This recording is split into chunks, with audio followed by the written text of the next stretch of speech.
Okay, so Al Gore won the Nobel Peace Prize. Big fat hairy flippin' deal.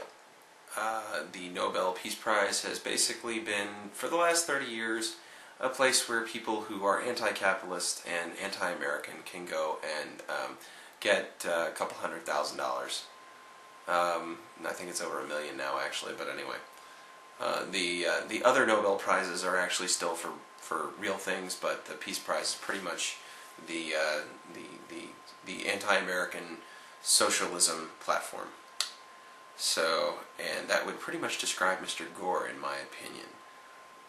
You may disagree with me on that. That's your right, as a human being, to disagree.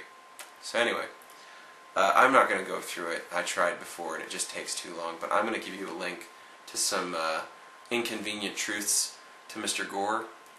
Yeah, I think Mr. Gore might just, want to consider some of the inconsistencies and errors and, in some cases, out-and-out falsehoods in his film that are detailed by the Science and Public Policy Institute, which is a think tank. I have no idea of its political affiliations, but what they say is consistent with what I know to be true or have researched in the past or after reading it.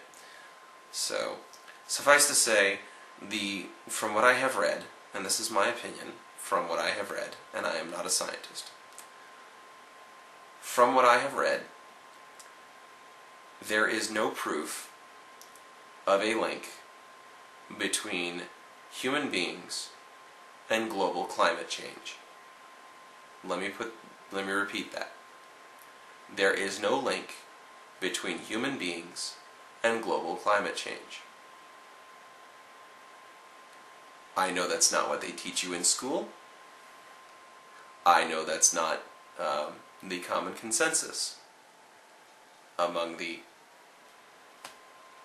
average person on the street. But the average person on the street, and what they teach you in school, is that the American Civil War was a civil war, and B, over slavery. In fact, it was a revolution and had a lot more to do with economics. But anyway, suffice to say,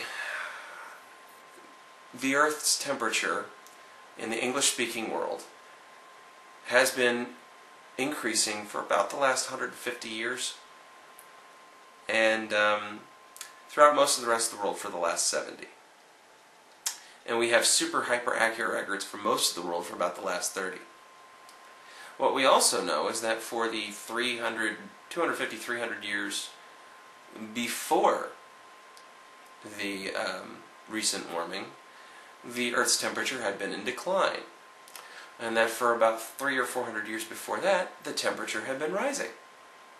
The Earth's temperature fluctuates. That's why we have things like the Little Ice Age, which ended in the mid-1800s. That's why we have things like the Ice Age. We call it the Ice Age because it was the big one. Ended about 10,000 years ago. The Earth's temperature has changed dramatically.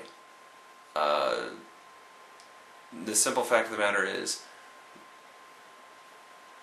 our biosphere is constantly evolving and changing, and saying that it must be caused by man is really an exercise in hubris. It is our arrogance that makes us think that we must be the cause. Now, could we be the cause? Yes, I'm not discounting that in the slightest. All I'm saying is that the science isn't there to support that theory. And right now there are so many people, and particularly so many politicians, that want us to make decisions based upon science that isn't science. It's faith. It is just as much faith that these people have that man is causing global warming as I have faith that Jesus Christ died, descended into hell, rose 3 days later, and ascended to heaven. Okay? It is the same kind of faith. The difference is one is proselytized by preachers and ministers, and the other one is proselytized by scientists and politicians. I put my money on the preachers. That's pretty much all I've got to say. If you'd like some more information, I am putting that link over here. So check out, it's the Science and Public Policy Institute, and I will talk to you later.